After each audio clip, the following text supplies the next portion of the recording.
हाँ स्टूडेंट्स, अब हम डिस्कस करने जा रहे हैं सॉलिड नॉन कंडक्टिंग या इंसुलेटिंग स्फीयर के कारण इलेक्ट्रिक पोटेंशियल का बात करने जा रहे हैं। पिछले लेक्चर में मैंने बतलाया था आपको कि सॉलिड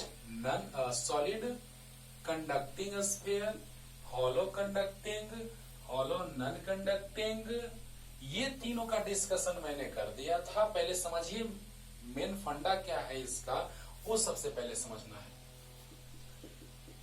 तो नॉन कंडक्टिंग जब सॉलिड स्फीयर लेते थे तो उस केस में total charge reside at the whole volume और whole part of the sphere, but in all three cases total charge reside at the outer surface of the sphere.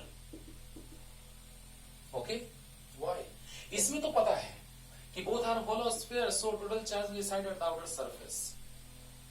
है ना? ये दोनों hollow sphere हैं। इसका लेक्चर मैंने आपको बोला है बार बार कि इस चीज को मैंने क्लास में बहुत डिटेल में बतला दिया है, लेकिन आप लोगों को भी जानना जरूरी है ना। बीच से जहां तक टॉपिक हुआ था क्लास में वहां से मैं स्टार्ट कर रहा हूं। कोरोना के प्रभाव के कारण मजबूरी है कि वहां से ये स्टार्ट करना पड़ा, लेकिन स्टार्टिंग से सब वीडियो अपलोड किया जाएगा। जितने सारे वीडियोस हैं स्टार्टिंग से अपलोड किए जाएंगे। इसमें शुरू से जितने सारे इसके बारे में बतलाए गए हैं कॉन्सेप्ट, वो सब डिटेल में बतलाए जाएंगे। लेकिन थोड़ा सा यहाँ जानना जरूरी है कि सर आखिर क्यों ऐसा होता है ना। तो समझिएगा कि सबसे पहले हम एक एग्जाम्पल लिए थे आपको एनसीईआरटी के अकॉर्डिंग, है ना, कि दो एग्जाम्पल से समझाए थे कि एनसीईआरटी के अकॉर्डिंग मैंने जो एग्जाम्पल लिया था वो कोई भी कंडक्टर था तो कंडक्टर के अंदर एक कैविटी था और उस कैविटी में प्लस चार्ज था। इंडक्शन का बात किए थे, है ना। यहां रिपल्सन का बात किए थे, इंडक्शन का बात किए थे। मतलब दोनों तरह से क्लियर वे में आपको समझना है कि ये चाहता है स्टेबल होना। कोई भी सर नियम है, नेचर का रूल है कि कोई भी चाहता है कि हम स्टेबल हो जाएं। तो यहां पर अगर हम लोग लेते थे प्लस क्यू तो यहां इंड्यूस होता था माइनस क्यू इनर सरफेस पे कंडक्टर के, तो आउटर सरफेस पे प्लस क्यू, यानी total charge is reside at outer surface. Clear? हाँ, अगर यहाँ पे प्लस क्यू अंदर में था तो यहाँ पे माइनस क्यू, तो हम लोग गॉसियन सरफेस ड्रॉ करते थे और अंदर में इलेक्ट्रिक फील्ड जीरो आता था। Electric field intensity inside the conductor is equal to zero. तो बताइए कि यहां से हम लाए थे फॉर्मूला आया था ये पहले से ही, दोनों में रिलेशन एस्टेब्लिश किए थे इलेक्ट्रिक फ्लक्स से। दोनों इलेक्ट्रिक फ्लक्स को कोरिलेट करके एक नया हम लोग इक्वेशन लाए थे जो बहुत ही काम दिया था गॉसेस थ्योरम की एप्लीकेशन। तो जैसे स्फीयर के लिए, सिलेंडर के लिए, सबके जब हम इलेक्ट्रिक फील्ड सबके कारण निकालते थे, सोल्व करते थे, डिराइव करते थे एक्सप्रेशन। तो यहां पर E dot D equal to total charge inside the Gaussian surface. जितना प्लस है उतना ही माइनस इंड्यूस हुआ, तो बाहर में उतना ही प्लस इंड्यूस हुआ। अंदर में इलेक्ट्रिक फील्ड जीरो आ गया क्योंकि टोटल चार्ज जीरो है। तो टोटल चार्ज जीरो तो electric field zero. E dot D cos theta, तो डी कॉस थीटा नीचे आएगा तो इक्वल टू जीरो। अरे वाह, अंदर में इलेक्ट्रिक फील्ड जीरो आ गया। यहां भी तीनों में इलेक्ट्रिक फील्ड अंदर में जीरो होता था। बहुत अच्छी बात है, एकदम सर कोरिलेट तो हो रहा है, अच्छी बात है। लेकिन आपको पता होना चाहिए कि कोई भी चाहता है एलिमेंट या सब्सटेंस ऑब्जेक्ट कोई भी, ये हम स्टेबल हो जाए, है ना। अब भले कोई स्टेबल हो या कोई ना हो, लेकिन चाहता है कि हम स्टेबिलिटी गेन कर लें। हम लोग नहीं चाहते हैं बंगला हो, गाड़ी हो, है ना। तो यहां पर अगर हम लोग बात करें तो स्टेबल होने के लिए क्या करना होगा, जैसे helium, neon, argon, krypton, जेनन, radon, ये सारे इनके ऑक्टेट कंप्लीट है, इसका ड्यूएट कंप्लीट है। तो इसका ऑक्टेट, इसका ड्यूएट कंप्लीट है। याद कीजिए NaCl एग्जांपल, इसी एग्जांपल से हम समझाते हैं कि बच्चों को ज्यादा क्लियर हो जाए, उस समय भी इसी से एग्जांपल से समझाते हैं। तो Na प्लस और Cl माइनस हो गया, कह रहा है कि हम तो स्टेबल बार कैसे। तो सोडियम का एटॉमिक नंबर 11 और इसका 17, तो एक इलेक्ट्रॉन इसमें जाएगा। आपको पता होगा कि atomic number number of electron number of proton के इक्वल होता है। तो ये एक इसमें जाएगा तो इसका भी ऑक्टेट कंप्लीट, इसका भी ऑक्टेट कंप्लीट, स्टेबल होने के लिए दोनों ने एक दूसरे से एक इलेक्ट्रॉन को ट्रांसफर किया, यानी ये इलेक्ट्रॉन उसको दिया, इस पर प्लस इस पर माइनस आ गया। अंडरस्टूड? ओके। तो बताइए स्टेबिलिटी का कॉन्सेप्ट। तो ये स्टेबल कब होगा? इसमें बहुत सारे प्लस चार्ज थे, यानी कि सभी एक दूसरे को रिपेल करके चाहेंगे कि हम मैक्सिमम डिस्टेंस को गेन कर लें। यानी सबसे ज्यादा डिस्टेंस कब गेन करेगा? जब वे सरफेस पर आ जाएंगे, क्योंकि सबसे ज्यादा दूर पर रहेगा तो अपने आप को स्टेबल महसूस करेगा।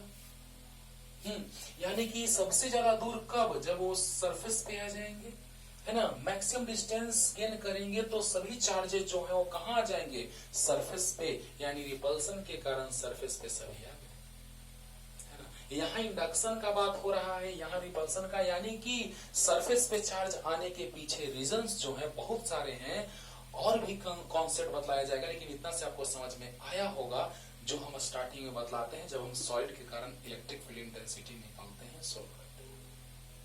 ओके, तो जल्दी से इसको, लेकिन इसमें कंडक्टर है, कंडक्टर में जाने की, मूव करने की कैपेबिलिटी होती है, लेकिन इंसुलेटर में मूव करने की कैपेबिलिटी नहीं होती है।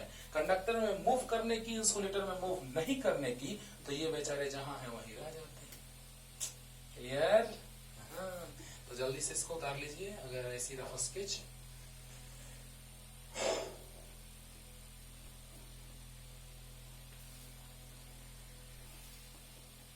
आते हैं अब हम लोग मेन जो मेरा फंडा था, पढ़ने का कॉन्सेप्ट था, उस पे आते हैं, और ये है कि electric potential due to solid non conducting sphere. वाह, दो बात तो एक जैसा मिलेगा।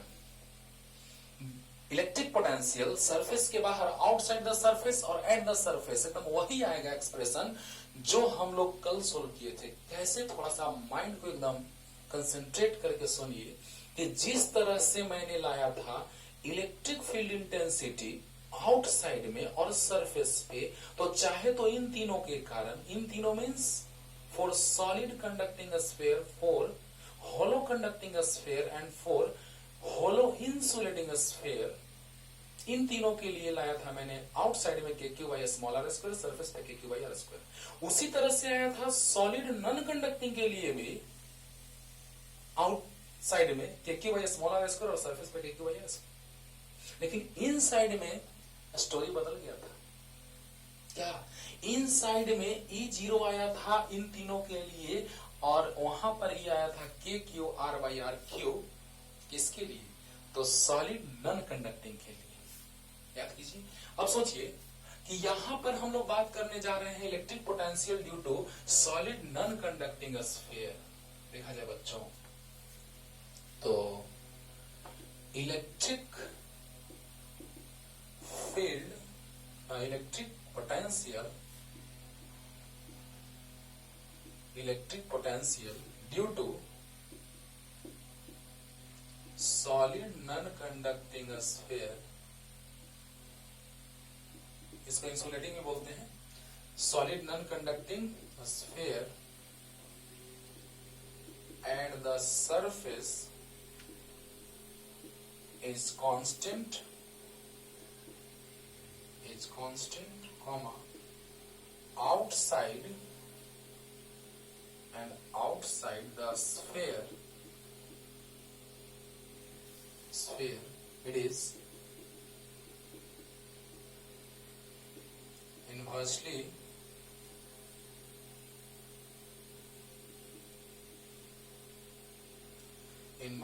proportional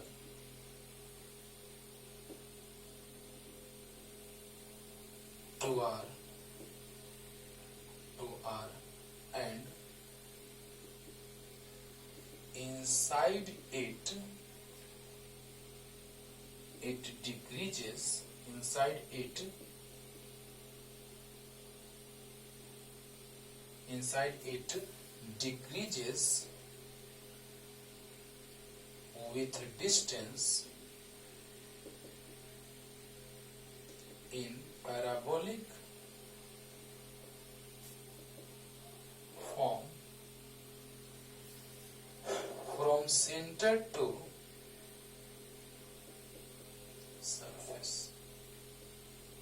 वाह, क्या लिखे हैं, सब समझा रहे हैं बच्चों। ये मत सोचिएगा कि सेंटर से आउटसाइड तक डिक्रीज करता गया तो हम ग्राफ का नेचर ऐसा बतलाएंगे आप लोगों को। तो ये सोच लीजिएगा कि सर ये तो नेचर ऐसा है कि सेंटर से आउटसाइड इंफिनिटी तक डिक्रीज ही करता रह रहा है, डिक्रीज कर रहा है, लेकिन डिक्रीज करने का नेचर अलग अलग है। सेंटर से सरफेस तक पैराबोलिक फॉर्म में डिक्रीज करेगा और सरफेस से आउटसाइड हाइपरबोलिक फॉर्म में, है ना, हाइपरबोलिक फॉर्म में। ये सेंटर से सरफेस तक पैराबोलिक फॉर्म में और सरफेस से आउटसाइड हाइपरबोलिक फॉर्म में। कैसे, टेंशन नहीं लेने का, डिटेल में सब बतलाने जा रहा हूं। तो बस ये हम लिखे हैं, electric potential due to solid conducting non conducting sphere at the surface is constant. Surface पे KQ by capital R is constant. Outside the sphere it is inversely proportional to KQ by small r to R and inside it decreases with distance in parabolic form from center to surface। Parabolic form में centre से surface तक decrease करता है। ये आपको पूरा का पूरा क्लियर होगा, अभी तुरंत लास्ट होते होते सब क्लियर हो जाएगा। तो जल्दी लिख लीजिए, जल्दी आइए डिराइव करते हैं बच्चों। देखिए ये 12th के सिलेबस में तो नहीं है, लेकिन बहुत सारे ऐसे चीज हैं जो आपको हम सिलेबस से बाहर का चीज पढ़ाते हैं क्लासरूम में, जो कंपटीशन में बहुत काम देता है ना, चाहे वो एयरफोर्स नेवी हो या इंजीनियरिंग हो, मेडिकल्स हो। इसीलिए अच्छे से पढ़िए, थोड़ा डिटेल में पढ़िए, है ना। तो आइए केस 1,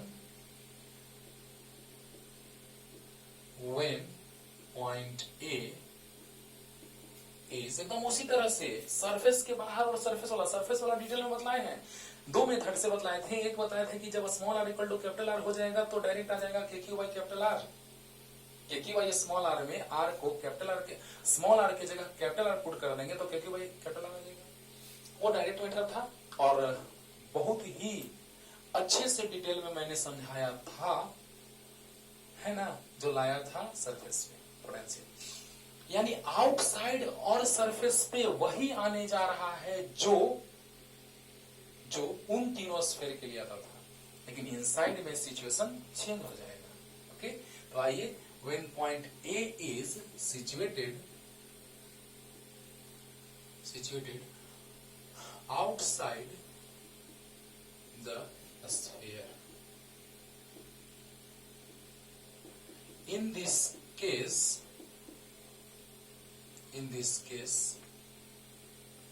electric potential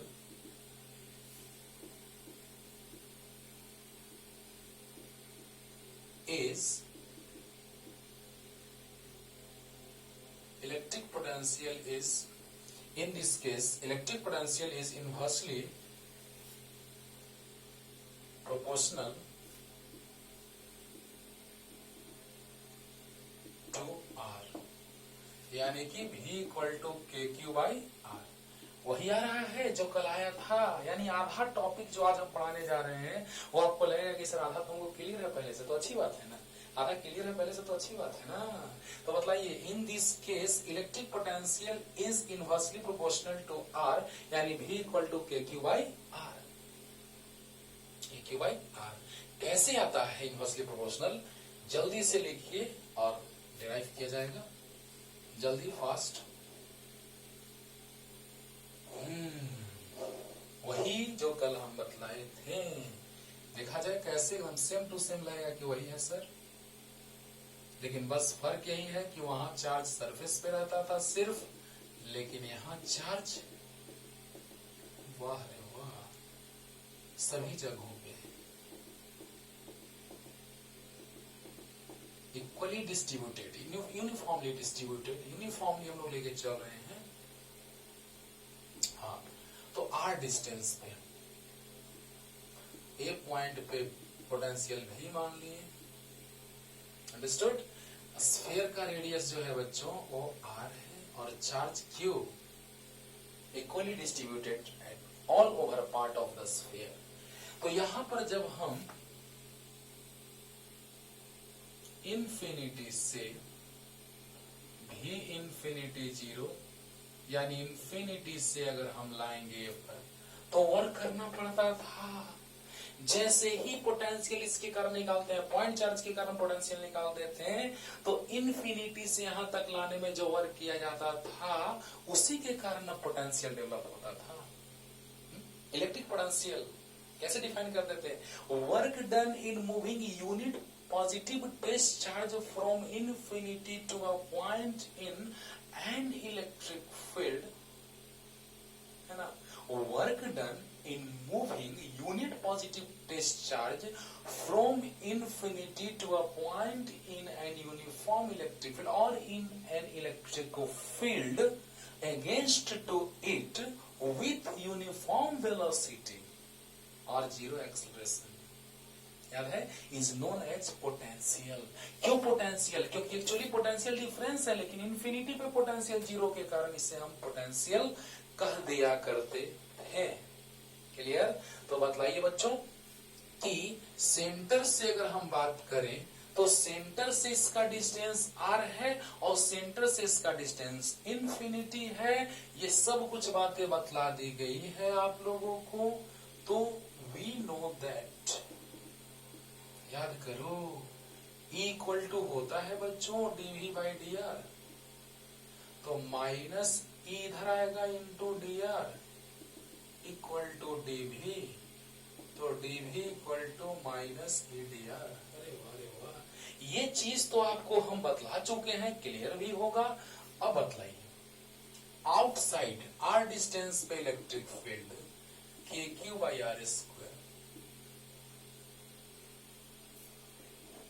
वाह, आउटसाइड r डिस्टेंस पे इलेक्ट्रिक फील्ड होता था kq बाई r स्क्वायर। सब गॉसेस थ्योरम से हम लाए हुए हैं। जब हम पीछे पढ़ाए हैं इलेक्ट्रिक फील्ड, तो बतलाइए कि uniformly charge solid non conducting sphere के कारण इसके सेंटर से r डिस्टेंस पे इलेक्ट्रिक फील्ड इंटेंसिटी होता है kq बाई r स्क्वायर। अब देखिए, E equal to minus dv by dr, तो dv equal to minus e dr। अरे बोलो यार, तो dv equal to minus e dr आया कि नहीं आया? तो हम लोग अभी पॉइंट कहां लेके चल रहे हैं? आउटसाइड। वारे वाह, अब इंटीग्रेशन का बात, तो एक लाइन और बढ़ाते हैं पहले। dv equal to minus e kq by r square into dr, सही है। तो dv तो minus kq by r square, तो कांस्टेंट बाहर कर दें। चलिए एक लाइन बाद कांस्टेंट बाहर करते हैं, तब लिमिट लेते हैं। इसको ऐसे लिख सकते हैं बाबू, r का पावर माइनस 2 dr। बोलो बोलो, अरे वही है जो कल डिराइव किए थे, है ना। क्योंकि बाहर में और सरफेस पे वही आएगा, जो इसके कारण वही उसके कारण, जो उसके कारण वही इसके कारण। बाहर में outside and eight the surface, है ना। आउटसाइड में kq बाई स्मॉल r और सरफेस पे kq by capital r। Clear? तो अब बतलाइए बच्चों क्या? तो अब देखिए लिमिट कैसे लेंगे, कहां से ला रहे हैं? इंफिनिटी से। देखिए, सेंटर से डिस्टेंस इंफिनिटी और सेंटर से डिस्टेंस r, यानी इंफिनिटी से लाया जा रहा है r तक, लोअर टू अप तक। जहां से लाया जा रहा है लोअर लिमिट, जहां लाया जा रहा है अपर लिमिट। इंफिनिटी पे पोटेंशियल 0 और ए पॉइंट पे पोटेंशियल हमने माना है भी। क्लियर हो गया होगा? चलिए एक बार और रिपीट करते हैं, इसका इंटीग्रेशन है खत्म। E equal to minus dv by dr, तो minus e dr equal to dv आ गया, तो dv equal to minus e dr हो गया। E का वैल्यू रख दी यहाँ से, ए पॉइंट पे electric field intensity minus kq by r square dr, dv equal to minus kq बाहर, r का पावर माइनस 2 dr। यहाँ तक क्लियर है? हाँ, तो अब बतलाइए कि dv का इंटीग्रेशन भी हो जाएगा। कुछ नहीं किए बच्चों, माइनस kq बाहर ले लिए इंटीग्रेशन से, r स्क्वायर नीचे ऊपर गया, माइनस पावर 2 हुआ इंटू dr। अब बतलाइए, इंफिनिटी पोजीशन तो पोटेंशियल 0, और ए पॉइंट इससे डिस्टेंस आर है तो पोटेंशियल भी है। क्लियर हो गया होगा? तो बतलाइए डीवी का इंटीग्रेशन भी 0 से भी तक माइनस के क्यू पावर में 1 ऐड होता है और उसी पावर से डिवाइड होता है infinity to R. Upper limit minus lower limit minus K Q by minus 2 plus 1 minus 1। अरे बोलो यार, पावर में 1 ऐड होगा उसी से डिवाइड होगा। क्लियर हो गया होगा? -2 प्लस 1 माइनस 1, पावर भी -1 इन्फिनिटी से लेकर आर तक। माइनस माइनस कट गया, के क्यू आ गया, आर का पावर -1 मतलब 1 बाई आर इन्फिनिटी से लेके आर तक। यहाँ तक क्लियर? तो जल्दी से यहाँ तक लिखिए, तुरंत आ जा रहा है, जल्दी फास्ट। क्लियर हो गया होगा? पावर में 1 ऐड होगा, कुछ नहीं किए हैं, बस ई का वैल्यू रखे हैं, कांस्टेंट बाहर ले लिए, आर का पावर -2 ऊपर गया, पावर में 1 ऐड हुआ उसी से डिवाइड हुआ, अनंत से लेके आर तक। तो अनंत पर विभव 0 से लेकर सॉरी इंग्लिश मीडियम, ध्यान से। यहां पर माइनस के क्यू बाहर, आर का पावर -2 ऊपर जाएगा, इन्फिनिटी से आर तक, इन्फिनिटी से आर तक, इन्फिनिटी टू आर, इन्फिनिटी से आर तक। और पोटेंशियल इन्फिनिटी पे 0 और आर डिस्टेंस पे भी। अपर minus lower, minus K Q by -1, are का पावर -1 नीचे आया 1 बाई आर। अरे यार जल्दी फास्ट हो गया।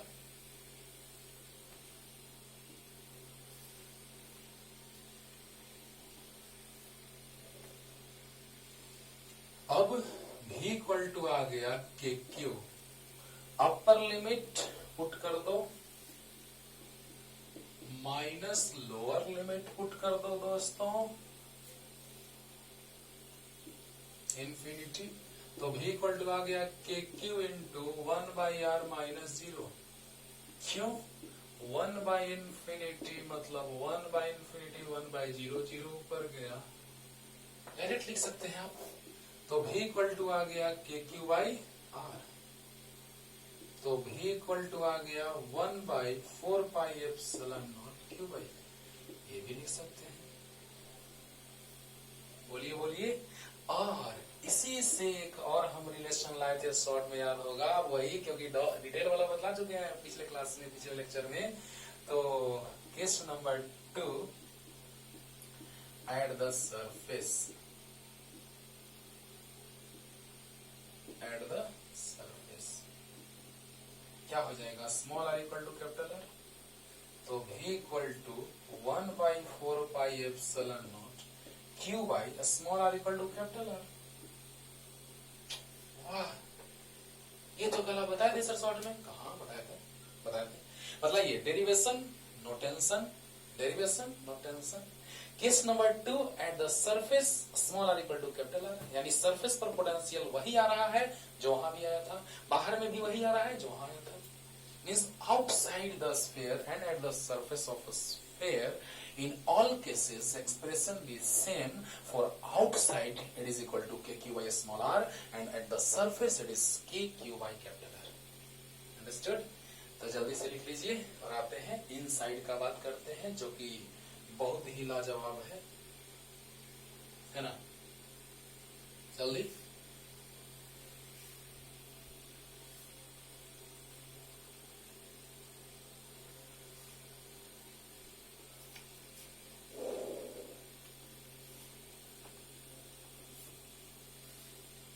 चलिए देखिए case number 3, inside the sphere. In this case, electric potential decreases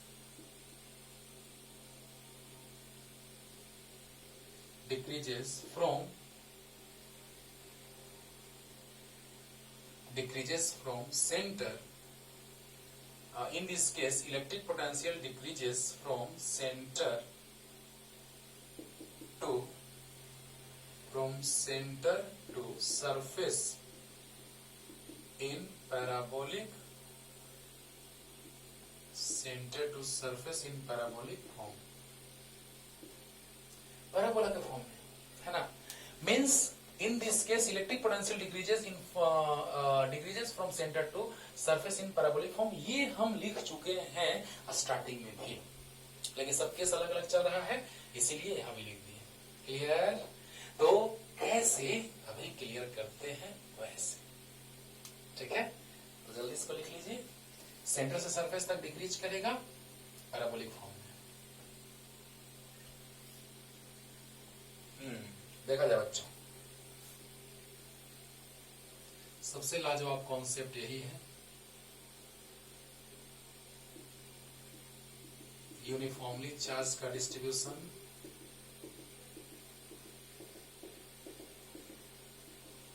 और नॉन कंडक्टिंग सॉलिड स्फीयर है, इसलिए चार्ज जो है वो सभी पार्ट में डिस्ट्रीब्यूटेड है ना, होल पार्ट में। ओके, तो जैसे ही हम लोग सेंटर से चलेंगे इधर, देखिएगा बहुत ही जबरदस्त कॉन्सेप्ट है ना। तो आपको बतला दें कि कंडक्टर के अंदर फील्ड लाइंस पास नहीं करते हैं, कंडक्टर के अंदर फील्ड लाइंस पास नहीं करते हैं, लेकिन इंसुलेटर में पास करते हैं। इलेक्ट्रिक फील्ड लाइंस की प्रॉपर्टी में मैंने आपको बतलाया है, लेकिन कैसे आया है जरा सा देखिएगा। F इक्वल टू, समझिएगा, ध्यान से समझिएगा, इस बात पे गौर कीजिएगा। हम वो बात बतलाने जा रहे हैं कि electric field lines passes through insulator but never be passes through the conductor. Why? आइए एक कारण बतलाते हैं, फीलिंग आएगा। F इक्वल टू होता है 1/4 पाई epsilon naught epsilon r Q1 Q2 by r square, जब मीडियम हो तो अगर ये चार्ज Q1 है, ये चार्ज Q2 है, उसको हम कंप्लीटली कंडक्टिंग मटेरियल वाले मीडियम में रख दिए, मीडियम को रख दिए बीच में, conductor metallic substance, conducting substance, है ना। तो यहाँ पे आपको पता है कि मेटालिक कंडक्टिंग सब्सटेंसेस जो होते हैं उसके लिए रिलेटिव परमिटिविटी का वैल्यू इनफिनिटी होता है। किसके लिए? कंडक्टर के लिए। जैसे हम पीछे भी लेक्चर में अगर बतलाए हैं, क्लासरूम में तो बताए ही हैं, पीछे भी एक बार लेक्चर में ये बात बतलाए हैं, लेकिन अभी सुन लीजिए, नहीं याद होगा तो, कि यहाँ पर जब हम बात कर रहे हैं मेटालिक सब्सटेंस का, मेटालिक कंडक्टिंग सब्सटेंस का, तो मेटालिक कंडक्टिंग सब्सटेंस के लिए हम लोग जानते हैं कि रिलेटिव परमिटिविटी होता है इनफिनिटी। तो जैसे ही इनफिनिटी यहां रखेंगे, इनफिनिटी मतलब 1/0, समझिएगा ध्यान से, इनफिनिटी मतलब 1/0, जीरो ऊपर, यानी F इक्वल टू 0। किसके लिए? बारी बारी से समझते जाइए बच्चों। ये है कंडक्टर जब इन्फिनिटी होता है, लिखवाया है मैंने कि एप्सिलॉन r जो होता है वो इन्फिनिटी होता है, relative permittivity is infinity for conducting metallic substances. तो वहां से इन्फिनिटी मतलब 1/0, जीरो ऊपर गया, F इक्वल टू 0 आ गया। यानी कि इन चार्जेस के बीच कोई फोर्स नहीं लग रहा है। अगर इलेक्ट्रोस्टैटिक फोर्स नहीं लग रहा है तो इलेक्ट्रिक फील्ड लाइंस पास नहीं कर रहे होंगे। अगर इलेक्ट्रोस्टैटिक फोर्स नहीं लग रहा है तो इलेक्ट्रिक फील्ड लाइंस पास नहीं कर रहे होंगे। That's all. लेकिन आइए इतना के बाद ध्यान दीजिए, इतना के बाद अब हम लोग लेके चलते हैं कि कोई हम लेते हैं इंसुलेटिंग मटेरियल जिसका रिलेटिव परमिटिविटी जो है वो 5 है, 10 है, 20 है, जो भी। तो बतलाइए, जब हम इंसुलेटिंग मटेरियल लेंगे तो उसका कुछ ना कुछ होता है वैल्यू, होता है। एप्सिलॉन का वैल्यू फ्री स्पेस या वैक्यूम के लिए 1 होता है, बाकी मटेरियल के लिए होता है, और मेटालिक कंडक्टिंग सब्सटेंसेस के लिए इनफिनिटी होता है। तो उसका तो कोई फाइनाइट वैल्यू होगा, इनफाइनाइट तो होगा नहीं। और जैसे ही यहाँ फाइनाइट होगा तो कुछ वैल्यू आएगा, यानी फोर्स 0 नहीं होगा।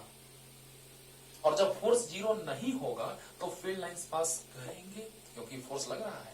फोर्स 0 नहीं, यानी फोर्स लग रहा है। The experiences force when insulating material और डाइलेक्ट्रिक मीडियम, डाइलेक्ट्रिक भी उसको कहते हैं। जब हम कैपेसिटर पढ़ाएंगे तो एक नया टर्म यूज करेंगे, डाइलेक्ट्रिक। ओके, डाइलेक्ट्रिक कांस्टेंट का बात करेंगे। C equal to epsilon naught into A by D, C equal to epsilon naught A by D, और मीडियम आता था तो C equal to epsilon naught epsilon R A by D। Okay, तो यहां पर हम लोग बात करने जा रहे हैं कि अगर इंसुलेटिंग मटेरियल आएगा तो फोर्स जीरो नहीं होगा, यानी फील्ड लाइंस पास कर रहे होंगे तभी ना फोर्स जीरो नहीं आ रहा है, यानी फोर्स लग रहा है यानी the experiences force when insulating material is present between them, it means electric field lines passes through the insulator, clear होगा? तो वही बात हम यहां बतलाने जा रहे हैं कि इंसुलेटिंग मटेरियल से या इंसुलेटर से इलेक्ट्रिक फील्ड लाइन जो है वो पास करते हैं। तो इसको मिटा दे बच्चों। चलिए देखिए, तो बहुत ही लाजवाब कॉन्सेप्ट, ध्यान दीजिएगा। सरफेस पे मैंने लाया है, अच्छा, सेंटर से सरफेस तक जो हाल है वो एक जैसा है ना, सेंटर से सरफेस तक हाल एक जैसा है, बाहर में हाल अलग है। अच्छा याद कीजिए, electric field lines originated from positive charge, तो प्लस से फील्ड लाइंस अभी होता है, माइनस प्लस का टेंशन नहीं लेने का। मैंने आपको बतलाया है कि सब हम सीख लाएंगे, थिंकिंग बेस्ड समझा रहे हैं, क्योंकि इसमें माइनस प्लस में कंफ्यूजन होता है बच्चों को। हम स्टार्टिंग में ही बताए हैं, इस चैप्टर को स्टार्ट किए थे तो, कि माइनस प्लस में अक्सर लोग कंफ्यूज करता है ना। तो बतलाइए कि अगर हम आर डिस्टेंस पे कोई पॉइंट कंसीडर कर ले, उसको हम ये मान लेते हैं, तो इस पॉइंट पर सभी का चार्ज है, मतलब लिखने के लिए V इक्वल टू V और V भी इक्वल टू, याद होगा बी पॉइंट पे O आया था KQ बाई कैपिटल R, याद करो। यानी कि A पॉइंट पर potential V equal to V और B पॉइंट पर पोटेंशियल KQ बाई R। यानी कहने का मतलब दोस्तों, ये तो हम बात जानते हैं, ये बात हमको पता है कि इन the direction of field, because we know that electric field lines originated from positive charge and terminate to negative charge. Electric field lines originated from positive charge, so in the direction of electric field potential decreases. In the direction of electric field potential decreases. It means VA is greater than VB. Understood? VA is greater than VB. मतलब क्या कि VA ज्यादा है VB से, यानी कि centre से surface तक पोटेंशियल डिक्रीज कर रहा है, because we know that in the direction of electric field potential decreases. Clear हो गया? याद होगा? हाँ। तो बताइए कि अगर फील्ड के डायरेक्शन में पोटेंशियल डिक्रीज करता है तो A पे पोटेंशियल ज्यादा और B पे कम रहा होगा, means VA is greater than VB। अरे बोलो, VA is greater than VB। अब देखिए बच्चों, मेरे दिल के टुकड़ों, ध्यान से सुनो, अच्छे से पढ़ो, तब दिल के टुकड़ों में तो मान देंगे। अब देखो, अगर हमको ध्यान से, अभी तुरंत हम इंफिनिटी से पॉइंट ए पे लाए थे चार्ज को, तो जब किसी एक पॉइंट से दूसरे पॉइंट पर लाया जाता है चार्ज को, तो हमको वर्क करना पड़ता है। अगर हमको वर्क करना पड़ रहा है, यानी ज्यादा पोटेंशियल की ओर लाएंगे तो ना वर्क करना पड़ेगा। अरे वाह! और याद है, इस पॉइंट पर इलेक्ट्रिक फील्ड इंटेंसिटी हमने लाया था, याद करो बच्चों, गॉसेस थ्योरम के एप्लीकेशन से हमने लाया था इलेक्ट्रिक फील्ड इंटेंसिटी के QR by RQ, KQR by RQ, यही मैंने एक्सप्रेशन लाया था। याद है? तो बतलाइए कि सेंटर से R डिस्टेंस पर इलेक्ट्रिक फील्ड का एक्सप्रेशन हमने लाया था E equal to KQR by RQ। मैं बार बार बोल रहा हूं कि इसको डिराइव किया जाएगा, जिस समय क्लास में किया जा चुका है, लेकिन स्टार्टिंग से वीडियो अपलोड किया जाएगा तो ये सब डिटेल में डिराइव किया जाएगा according to Gauss's theorem. Gauss's theorem के अनुसार हम लोग चलेंगे और यूज करेंगे E dot D, net charge inside the Gaussian surface divided by epsilon naught और फिनिश्ड। क्लियर? एकदम पूरा क्लियर। तो बताइए, अभी याद रखिए इसको, इसमें डिराइव करते समय इसको याद रखना है कि E इक्वल टू होता है KQR बाई RQ, जहां पे ये R जो है स्मॉल r वो सेंटर से डिस्टेंस और capital R radius of the sphere, ये है रेडियस। क्लियर हो रहा होगा? अच्छा, चलिए देखिए तो बच्चों, वी नो दैट एकदम इस फॉर्मूला को तो याद रखा होगा, बहुत बार यूज किए हैं, आगे करेंगे भी। Equal to minus DV by D R. अरे क्या बात कर रहे हैं सर, यही याद नहीं रहेगा। तो minus E D R equal to D V, तो DV equal to minus E D R. Clear? तो बतलाइए, ई का वैल्यू रख देंगे K Q R by R Q into D R. बोलो बोलो बोलो बोलो, कौन है वो? तो इलेक्ट्रिक फील्ड इंटेंसिटी का फॉर्मूला है, कुछ और मत समझ। ध्यान से, E equal to K Q R by R Q. E equal to K Q R by R Q पता है हम लोगों को कि सेंटर से आर डिस्टेंस पे इलेक्ट्रिक फील्ड इंटेंसिटी, सेंटर से दूर जाते हैं इलेक्ट्रिक फील्ड इंटेंसिटी इंक्रीज करता है। Electric field intensity is directly proportional to R, increase करेगा, और इलेक्ट्रिक फील्ड के डायरेक्शन में पोटेंशियल डिक्रीज होगा। वाह वाह, ये फॉर्मूला याद है बच्चों? Yes sir. ये मल्टीप्लाई करके माइनस इधर ला दिए, yes sir. DV equal to minus E D R, yes. तो DV equal to minus K Q R by R Q into D R, यानी ई हमको पता चल चुका है रे बाबा, पता है पहले से। याद रखिए, ड्राइव किए हैं, देख लीजिएगा एक बार। ओके, तो अब देखिए लिमिट कैसे लेते हैं, जरा सा देखिएगा, समझिएगा। DV minus K Q by R Q R D R, यही समझना है बच्चों। लिमिट समझ लिए, बस काम खत्म। समझिएगा ध्यान से।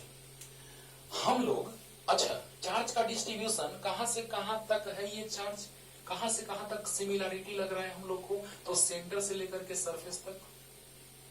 कहां से कहां तक सिमिलरिटी लग रहा है? तो सेंटर से लेकर के सरफेस तक। अब बताइए हम कहां से कहां लाएंगे तो वर्क करना पड़ेगा? तो फील्ड के डायरेक्शन में पोटेंशियल डिक्रीज करता है, तो यहां से यहां लाएंगे ज्यादा पोटेंशियल की ओर, तब ना वर्क करना पड़ेगा। फिर से समझो बच्चों, अगर हम बेस चार्ज को यहां से यहां लाएंगे, क्योंकि प्लस वाला प्लस को कब रिपेल करेगा? जब उसको हम लोग फील्ड में लाएंगे कि छोड़ देंगे, तब छोड़ देंगे तो ऐसे ही प्लस भाग जाएगा दूर, रिपल्सिव फोर्स लगेगा। लेकिन प्लस वाला को अगर हम लाएंगे तो हमको वर्क करना पड़ेगा।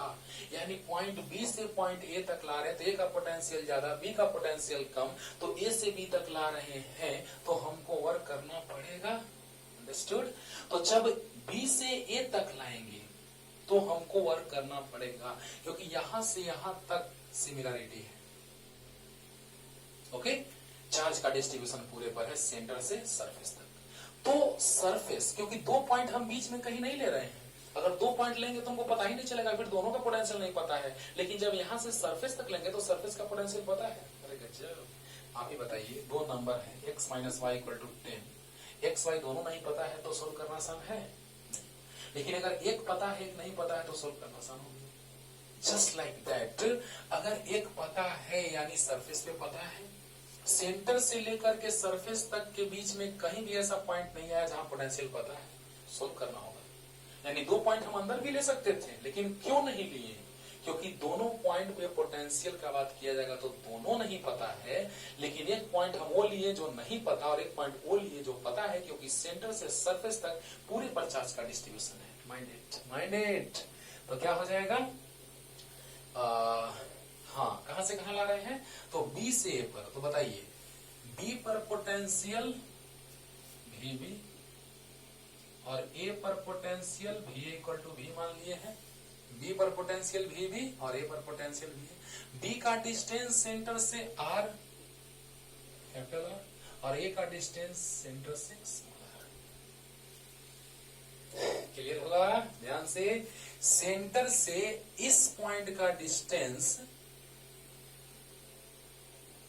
कैपिटल आर, तो पहले बी लिमिट ले रहे हैं, तो बी से तक ला रहे हैं, बी से तक ला रहे हैं, यानी आर से आर तक ला रहे हैं। लास्ट रिपीटेशन ध्यान से सुनिएगा, ये तो क्लियर हो गया होगा। E equal to minus D by D R, तो DV equal to minus E D R, यानी कि D V equal to minus E, मतलब K Q Q Q R by R Q, और डी आर, और limit लिए कहां से कहां तक? कांस्टेंट बाहर, minus K Q by R Q बाहर। अब देखिए, आर डिस्टेंस समझने का रे बाबा, ये डिस्टेंस जब आर आपको दिख रहा है, वो वैरी कर रहा है कहां से कहां तक, तो सोचिए इस सेंटर से इसका डिस्टेंस हम यहां से यहां ला रहे हैं, क्योंकि हमको वर्क करना पड़ेगा, फील्ड के अगेंस्ट वर्क करेंगे। ओके, तो फील्ड इधर तो उसके अगेंस्ट वर्क करना पड़ रहा है, यानी यहां से यहां ला रहे हैं, यानी बी का डिस्टेंस सेंटर से कैपिटल आर, तो पोटेंशियल भी, और ए का डिस्टेंस स्मॉल आर, तो पोटेंशियल भी ये। अब क्लियर हो गया। अब बोलिए डीवी का इंटीग्रेशन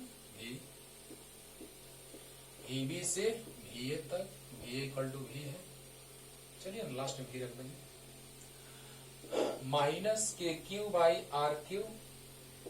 हाँ, पावर 1 हिडन है, छुपा हुआ रहता है पावर 1, पता होगा, तो पावर में 1 ऐड करेंगे रे बाबा, उसी से डिवाइड करेंगे, capital R to small R. इतना तक क्लियर हो गया होगा अच्छे से। पावर में 1 ऐड करेंगे, उसी से डिवाइड करेंगे। जल्दी उतारिए, जल्दी लिख लीजिए बच्चों, जल्दी, फास्ट, जल्दी। और बी पॉइंट में पोटेंशियल हमने लिखा है कि क्यू बाई आर, वहां पुट करेंगे, जल्दी हो गया।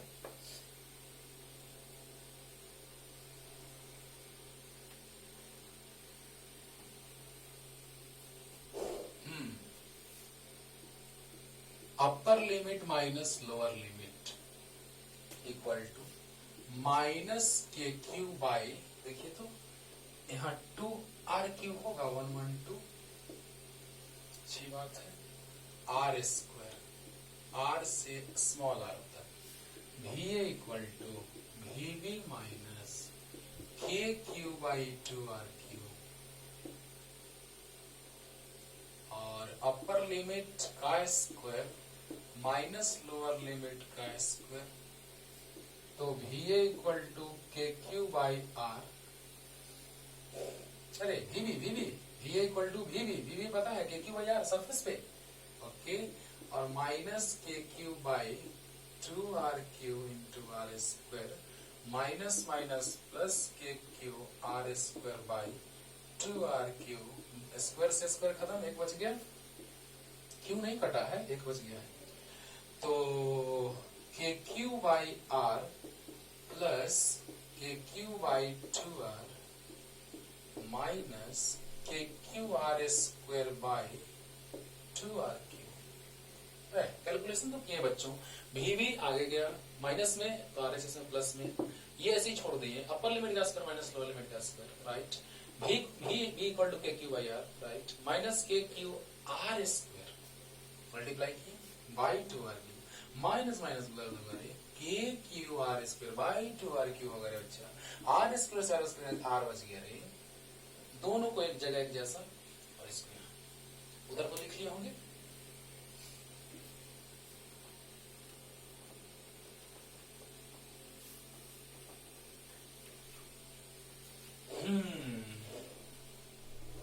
तो भी ये कितना आया रे बाबा,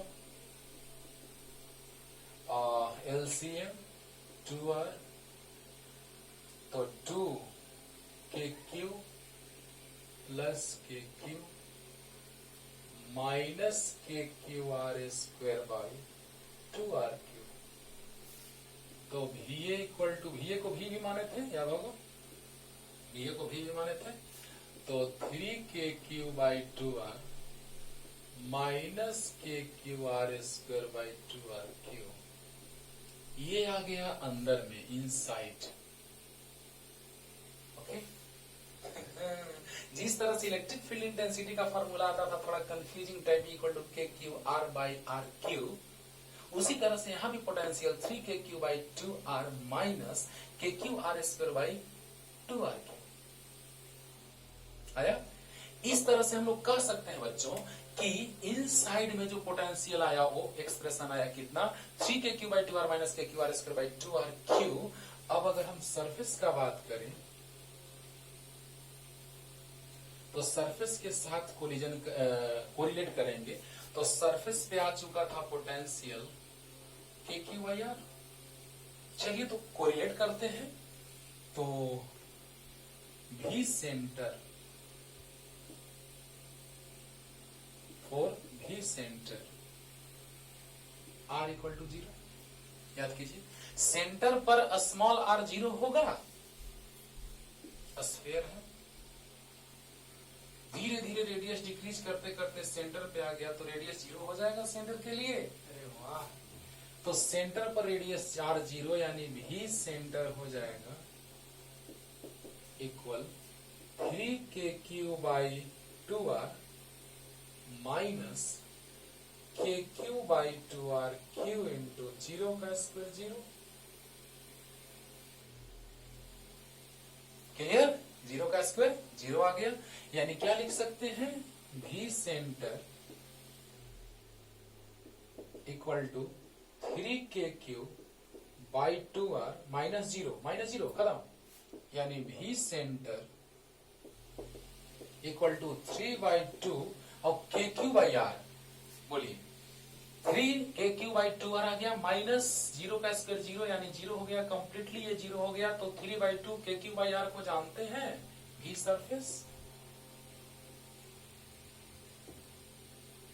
अरे वाह गजब सर, एक नया एक्सप्रेशन सीख लिया सर।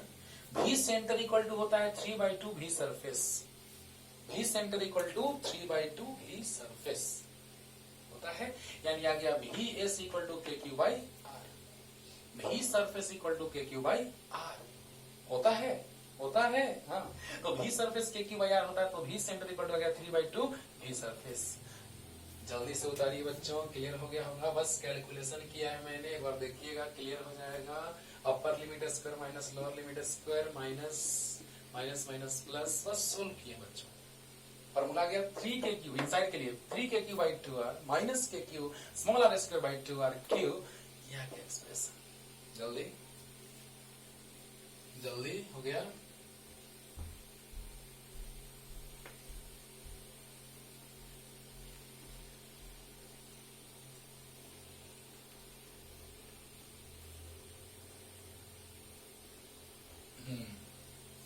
अब देखिए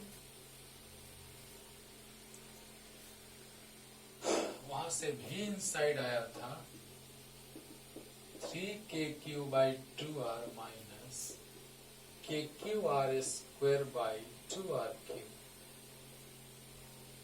ये आया था ना, देख लीजिएगा पीछे में, जस्ट अभी मिटाए हैं। तो 3/2 यानी अगर रेशियो पूछेगा कि भी सेंटर और भी सरफेस का रेशियो बतलाओ तो 3:2 होगा सॉलिड नॉन कंडक्टिंग स्फीयर के लिए, और अगर भी सरफेस और भी सेंटर का रेशियो पूछेगा तो 2:3 यानी 2:3, और डायरेक्ट आंसर टिक आउट करना होगा तो सेंटर पे सबसे ज्यादा होता है, सेंटर में मैक्सिमम होता है। अरे सेंटर से डिक्रीज कर रहे हैं ना डिस्टेंस बढ़ने पे, देखिए ना आर इंक्रीज करेगा तो भी डिक्रीज करेगा, यानी सेंटर पे मैक्सिमम होगा तो बतलाइए सेंटर पे सबसे ज्यादा और सरफेस पे उससे कम, यानी शॉर्ट में तुरंत एकदम ऑप्शन देखिए, और जो ज्यादा जो कम 3 और 2 के रेशियो में जो ज्यादा जो कम है, ज्यादा वाला सेंटर और कम वाला सरफेस। तो इस तरह से हम लोग समझते हैं। जल्दी ग्राफ पे भी आते हैं, ये रिलेशन है सेंटर और सरफेस वाले का। अब देखिए ये ग्राफ तो आपको पता चल चुका था, कल ही बतलाए थे।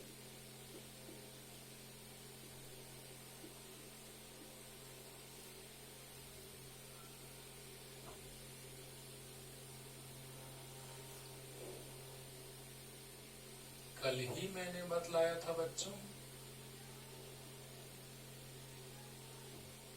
कि सरफेस पे पोटेंशियल जो होता है वो भी इक्वल टू kq/r होता है, ओके। और बाहर में आउटसाइड में ऐसा टच नहीं कर रहा, इन्फिनिटी पे टच करता हुआ लगेगा, ऐसे नहीं, tends to 0, tends to infinity तो टेंस टू 0। कल इसका नेचर यहाँ पे बता दिए हैं, यानी v is inversely proportional to r, यानी v इक्वल टू kq/r। तो v is directly proportional to 1/r या v is inversely proportional to r, clear. तो मतलब ये v इक्वल टू kq/r है तो v is inversely proportional to r, यानी कल भी हम ये यहां से लेकर के यहां तक नेचर, कल हम ऐसा बतलाए थे ग्राफ, उन तीनों के लिए अंदर में इलेक्ट्रिक फील्ड 0 था तो पोटेंशियल सेंटर से सरफेस तक कांस्टेंट था, बहुत डिटेल में बताया, बहुत डिटेल में, है ना। पढ़िएगा क्लियर हो जाएगा पूरा एकदम अच्छे से। तो देखिए सेंटर से सरफेस तक कांस्टेंट और बाहर में डिक्रीज, यानी कि ये मैक्सिमम है तब उन्हें डिक्रीज कर रहा है। ऐसा आया था किसके लिए? सॉलिड कंडक्टिंग, होलो कंडक्टिंग, होलो नन कंडक्टिंग के लिए। लेकिन सॉलिड नन कंडक्टिंग के लिए कैसा आएगा वो देखिए सामने। ये नेचर हमने कल बतलाया है आपको डिटेल में, y = 1/x का ग्राफ ड्रॉ करके याद कीजिए। अच्छा इतना आया, अच्छी बात है। सेंटर पर कितना आया था? तो 3kqr, यानी सेंटर मतलब r0, r था तो आया था इतना, और ये आया था 3/2kqr। अभी जस्ट लाए हैं, जस्ट अभी लाए हैं। इसका मतलब क्या कि 1.5, चलिए ऐसे लिखते हैं, इस पॉइंट पे 3/2kqr, it means 1.5 kqr, 1.5 kqr। और अब देखिए जब हम r/2 रखेंगे डिस्टेंस तो क्या होगा, तब ना ग्राफ का नेचर पता चलेगा। 2 पॉइंट से नहीं ऐसा लगेगा कि ऐसे ऐसे, गलत, ऐसा नहीं होता है नेचर। ये है हाइपरबोलिक,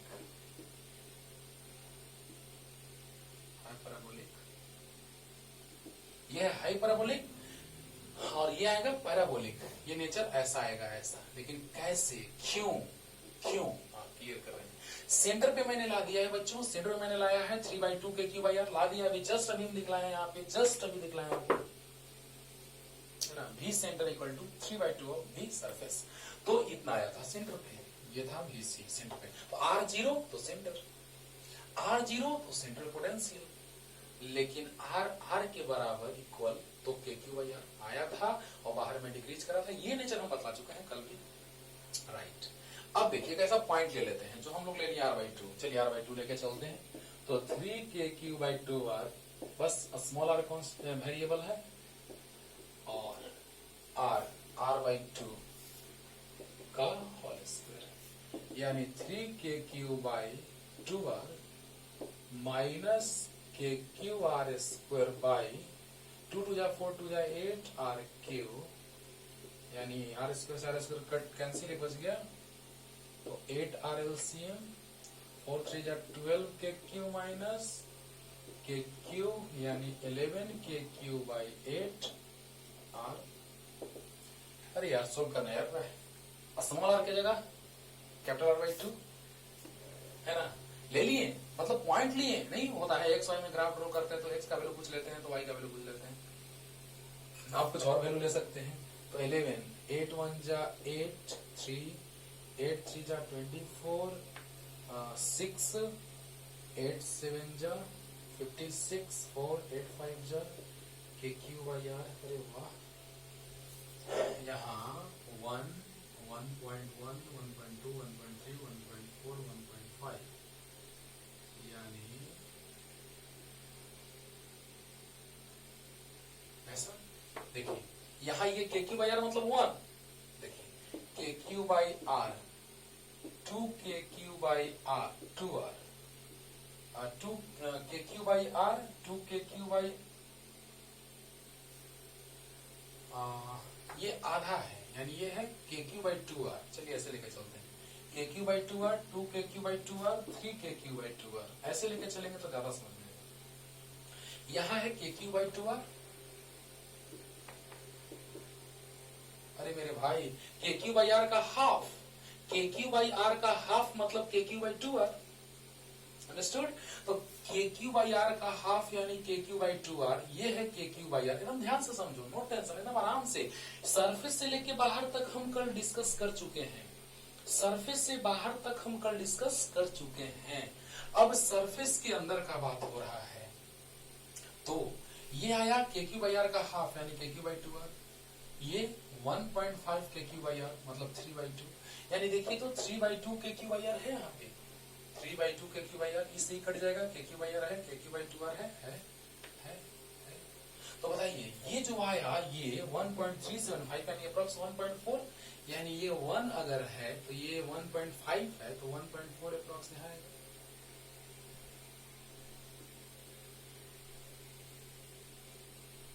गजब गजब गजब गजब, मजा आ गया, मजा आ गया, अरे वाह। देखिए आप सोल्व आराम से कर सकते हैं, माइंड को स्थिर करके ये सोल्व करेंगे तो 1.375 आएगा, यानी 1.4 अप्रॉक्स आएगा। और 1.4 जब आप रखेंगे r/2 पे तो वो अप्रॉक्स 1.4 अप्रॉक्स यहाँ 4 के थोड़ा नीचे, यानी देखिए ना KQ/R तो समय है ही 1.5 और यहाँ 1 KQ/R, यानी 1 और 1.5 के बीच में 1.375 यहाँ आएगा अप्रॉक्स। तो उसको इस पॉइंट पे बढ़ाएंगे तो मिल जाएगा।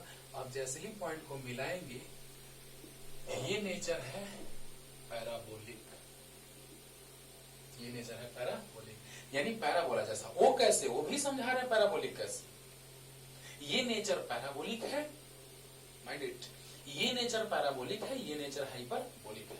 हाइपरबोलिक यानी y = 1/x के फॉर्म में हाइपरबोलिक, और ये पैराबोलिक। कैसे पैराबोलिक, अभी तुरंत क्लियर करते हैं।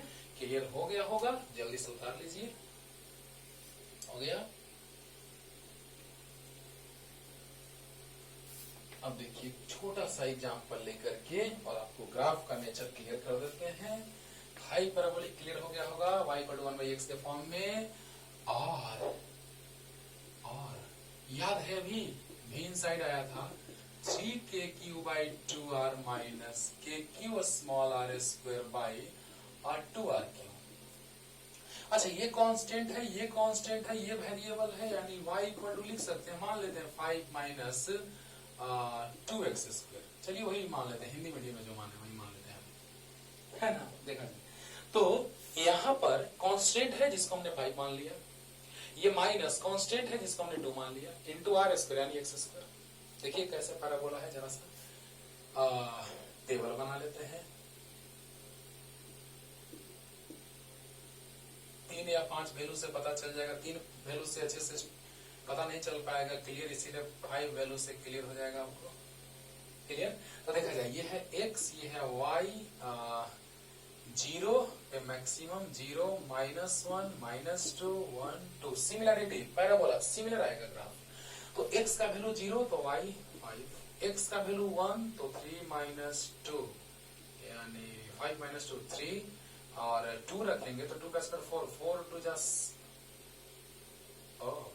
4, 2 2 जा 4 और 4 2 जा 8, तो 8 - 5 यानी 2 2 जा 4, 2 जा 8, 8 तो यानी कि 8 - 5 -3 ना, 2 2 जा 4, 2 जा 8, 8 तो -8 + 5 यानी -3, और -1 का स्क्वायर +1 यानी 3। Clear clear.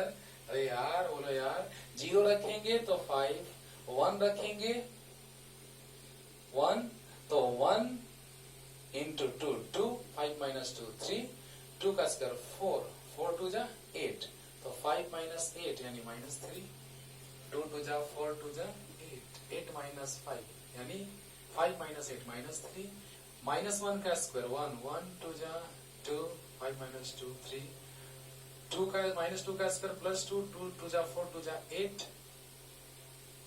5 - 3 यानी 5 - 8 -3। Very good.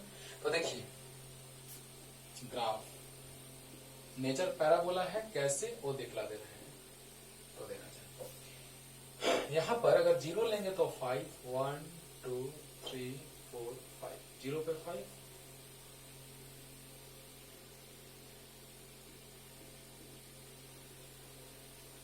-1 -2 1 2 राइट, 1 1 1 1 1 रखेंगे तो 3, -1 तो भी 3, 2 तो -3 और -2 तो भी -3। मिलाइए तो कैसा नेचर आया पैराबोला, आया सर, आया। तो बतलाइए यहाँ पर y = 5 - 2x², 0 रखेंगे तो 5, 1 रखेंगे तो 3, 2 रखेंगे तो 2 2 जा 4, 2 जा 8 यानी माइनस में आ जाएगा। ओके, 2 2 जा 4, 2 जा 8, 5 - 8 -3, तो -2 भी रखेंगे तो -2 का स्क्वायर +2, 2 2 जा 4, 2 जा 8, 5 - 8 -3। ओके, तो देखिए यहाँ पर आ गया 2 तो -3, -2 तो भी -3, 1 तो +3, -1 तो भी +3 और 5 पे 0 पे 5 तो पैराबोला। यानी यहां से आप पॉइंट ड्रॉ करके, पॉइंट रिप्रेजेंट करके और ग्राफ ड्रॉ कीजिएगा, पैराबोला आएगा। और अगले क्लास में हम लाते हैं इस पे क्वेश्चंस। तब तक के लिए टाटा बाय बाय।